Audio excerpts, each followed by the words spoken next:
ನಿಮ್ಮೆಲ್ಲರಿಗೂ ಮತ್ತೊಮ್ಮೆ ನಮಸ್ಕಾರ. ನಾನು ಪ್ರೊಫೆಸರ್ ಮಹಾದೇವಪ್ಪ ರಂಗಣ್ಣನವರ್.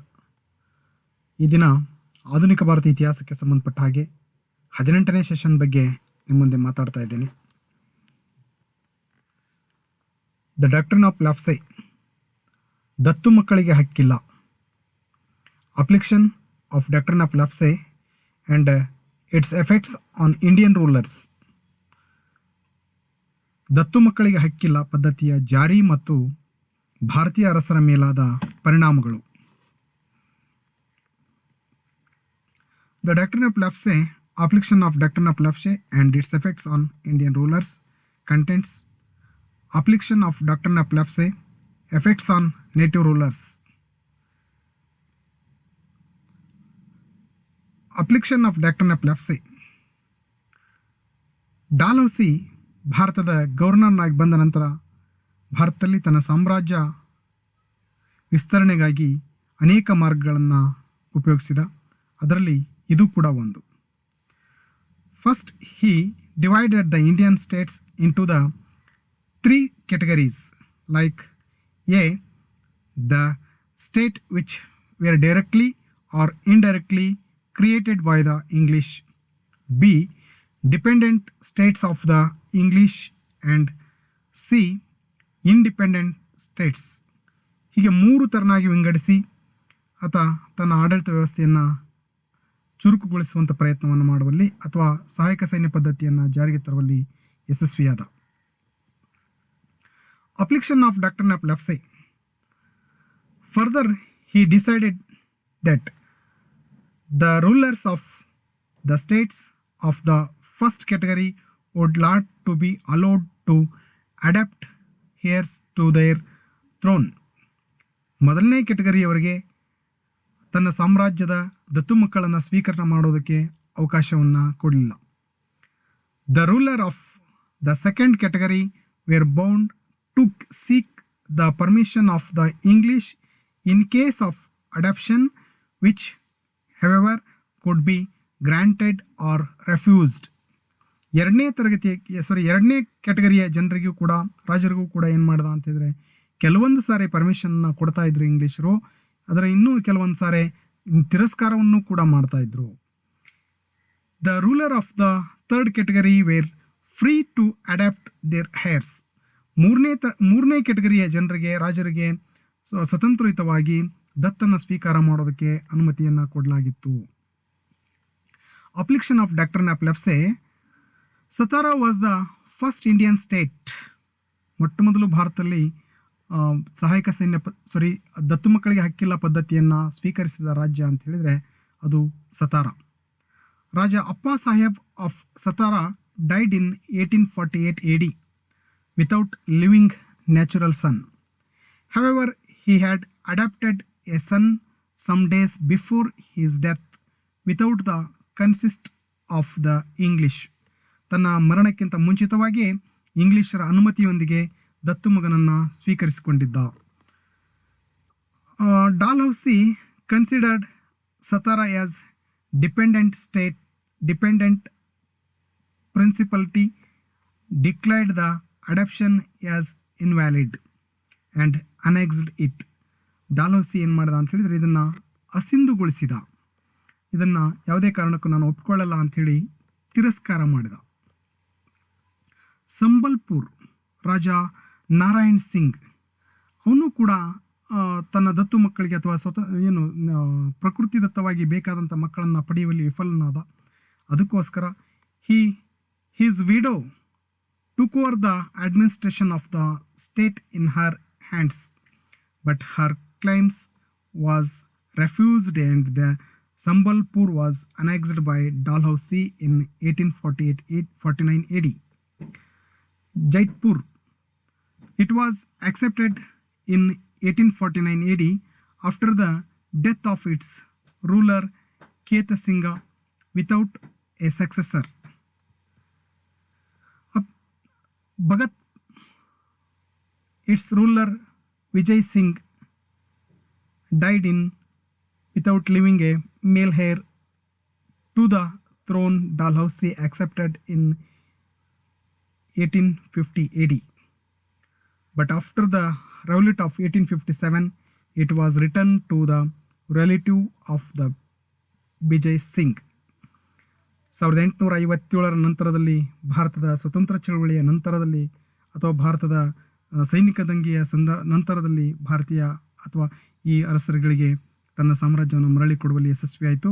ಅದು ಅವನ ಸಂಬಂಧಿಯಾಗಿರ್ತಕ್ಕಂಥ ಬಿಜಯ್ ಸಿಂಗನಿಗೆ ಈ ಒಂದು ಅರಸೊತ್ತಿಗೆಯನ್ನು ಬಿಟ್ಟುಕೊಟ್ರು.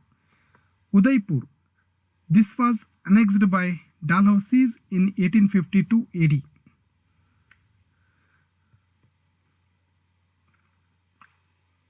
Jhansi, originally Jhansi was usually of the Peshwas was handed over to the English. Lord Hastings had concluded a treaty with the Raja Ramachandra Rao, constituting him, his heirs and successors, hereditary rulers of the Jhansi on the terms of subordinate and cooperation.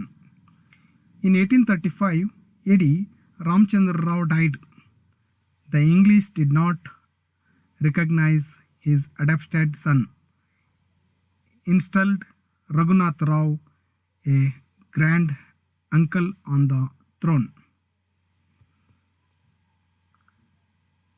In 1838 AD, Raghunath Rao also died, but he is also no natural heirs.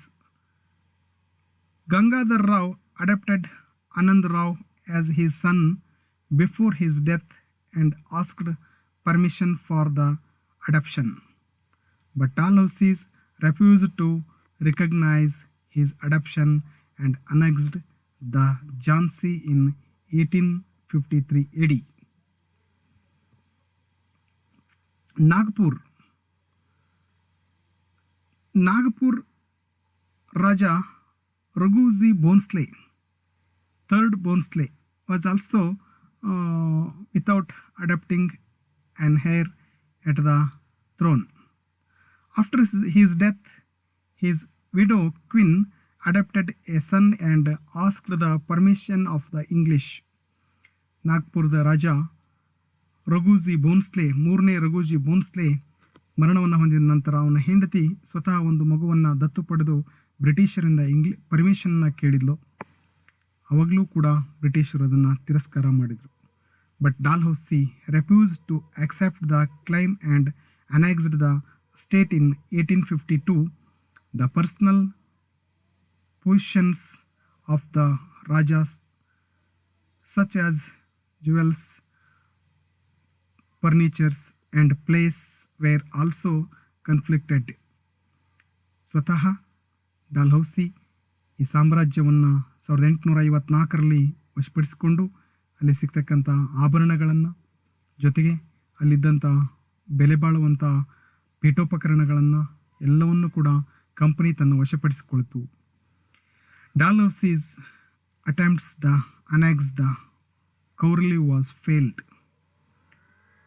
ಸ್ವತಃ ಡಾಲ್ಹೌಸಿಯ ಇನ್ನೊಂದು ಬಹುದೊಡ್ಡ ಆಸೆ ಕರೌಲಿಯನ್ನು ವಶಪಡಿಸಿಕೊಳ್ಬೇಕು ಅನ್ನೋ ಆಸೆ ಇತ್ತು, ಅದು ಯಶಸ್ವಿ ಆಗಲಿಲ್ಲ ಅನ್ನುವಂಥದ್ದು.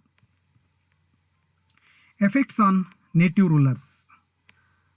The doctrine of lapse was completely opposed Indian tradition. ಇದು ಭಾರತೀಯ ಸಂಪ್ರದಾಯಕ್ಕೆ ಬಹಳ ತದ್ವಿರುದ್ಧವಾದಂಥ ಒಂದು ವ್ಯವಸ್ಥೆಯಾಗಿತ್ತು. It's created resentment among the Indians rulers and made them to take a revenge against the English. ಭಾರತೀಯರಿಗೆ ದ್ವೇಷವನ್ನು ಉಂಟು ಮಾಡುವಂಥ ಒಂದು ವ್ಯವಸ್ಥೆಯಾಗಿತ್ತು. ಹೀಗಾಗಿ ಭಾರತೀಯರು ಈ ಪದ್ಧತಿಯನ್ನು ಭಾಳಷ್ಟು ವಿರೋಧಿಸ್ತಾ ಇದ್ದರು. ಭಾರತೀಯ ಧಾರ್ಮಿಕ ವ್ಯವಸ್ಥೆಗೆ ಕೂಡ ಅಥವಾ ಧಾರ್ಮಿಕ ನಂಬಿಕೆಗೆ ವಿರೋಧವಾದಂಥ ಒಂದು ವ್ಯವಸ್ಥೆ ಇದಾಗಿತ್ತು. It become one of the main causes for the 1857 ರೆವಲ್ಯೂಟ್. 1857ರ ಭಾರತದ ಏನು ನಾವು ಸೈನಿಕ ದಂಗೆ ಅಂತ ಕರಿತೇವೆ, ಸ್ವತಂತ್ರ ಅಥವಾ ಏನು ಭಾರತದ ಸ್ವತಂತ್ರ ಸಂಗ್ರಾಮ ಅಂತ ಕರಿತೇವೆ, ಅದಕ್ಕೆ ಬಹುದೊಡ್ಡ ಕಾರಣವಾಗಿ ಪರಿಣಮಿಸಿತು ಅಂತ ಹೇಳ್ತಕ್ಕಂಥದ್ದು. Effects on native rulers. This made the British very unpopular. ಭಾರತದಲ್ಲಿ ಬ್ರಿಟಿಷರನ್ನು ಭಾಳ ಅಪ್ರಿಯರನ್ನಾಗಿ ಮಾಡುವಂಥ ಕಾರಣಕ್ಕೆ ಇದು ಕೂಡ ಒಂದು ಕಾರಣ ಆಯಿತು. The annexation of the Indian states also displaced the subject of those states. Therefore, during the revolt of 1857, they supported their rulers. ಜನರಿಗೆ ಸಹಜವಾಗಿಯೇ ಭಾರತೀಯ ಜನರಿಗೆ ಸಿಟ್ಟನ್ನು ತರಿಸ್ತು. ಸ್ವತಃ ಜನರು ಏನು ಮಾಡಿದರು ಅಂತಿದ್ರೆ 1857ರಲ್ಲಿ ತಮ್ಮ ಸ್ಥಳೀಯ ಅರಸರನ್ನು ಬೆಂಬಲಿಸಿದರು. ತಮ್ಮ ಸ್ಥಳೀಯ ಅರಸರಿಗೆ ಬೆಂಬಲವನ್ನು ಕೊಟ್ಟು ಆ ಮೂಲಕ ಭಾರತದಲ್ಲಿ 1857 ಸ್ವತಂತ್ರ ಸಂಗ್ರಾಮಕ್ಕೆ ಸ್ಥಳೀಯ ಜನರೆಲ್ಲರೂ ಕೂಡ ಭಾರತೀಯರ ಪರವಾಗಿ ನಿಲ್ಲೋದಕ್ಕೆ ಇದು ಬಹುದೊಡ್ಡ ಕಾರಣವಾಗಿ ಪರಿಣಮಿಸಿತು. Thus, Dalhousie's doctrine of Lefse was part of his imperialist policy and was based on the old doctrine of might is right. ಏನು ಪ್ರಾಚೀನ ಕಾಲದಲ್ಲಿ ಬಲವೇ ಶಕ್ತಿ ಅನ್ನುವಂಥ ಒಂದು ನಂಬಿಕೆ ಇತ್ತು, ಆ ಬಲವೇ ನ್ಯಾಯ ಅನ್ನುವಂಥ ನಂಬಿಕೆ ಇತ್ತು. ಅದಕ್ಕೆ ಅದಕ್ಕೆ ವ್ಯವಸ್ಥಿತವಾದಂತಹದ್ದೇ ಈ ಡಾಲ್ಹೌಸಿ ತನ್ನಂಥ ಈ ದತ್ತು ಮಕ್ಕಳಿಗೆ ಹಕ್ಕಿಲ್ಲ ಅನ್ನುವಂಥ ಪದ್ಧತಿ ಕೂಡ ಅದೇ ಥರನಾಗಿತ್ತು. ಭಾರತೀಯ ಅರಸರನ್ನ ಹೇಳ್ದೆ ಕೇಳದೆ ಏನು ಮಾಡಿದರು ಅಂತಿದ್ರೆ ತಮ್ಮ ಸಾಮ್ರಾಜ್ಯ ವಿಸ್ತರಣೆಗೆ ಬಳಸಿಕೊಂಡ್ರು. ಆ ಮೂಲಕ ಭಾರತದಲ್ಲಿ ಏನದು ನಾವು ದತ್ತು ಮಕ್ಕಳಿಗೆ ಹಕ್ಕಿಲ್ಲ ಪದ್ಧತಿ ಅಂತ ಹೇಳ್ತಾ ಇದ್ದೇವೆ, ಇದು ಭಾರತೀಯ ಅರಸರನ್ನ ಒಂದು ರೀತಿ ಆ ವ್ಯವಸ್ಥೆಯ ತಳಬದಿಗೆ ತರುವಲ್ಲಿ ಯಶಸ್ವಿ ಆಯಿತು ಅಂತ ಹೇಳ್ತಕ್ಕಂಥದ್ದು.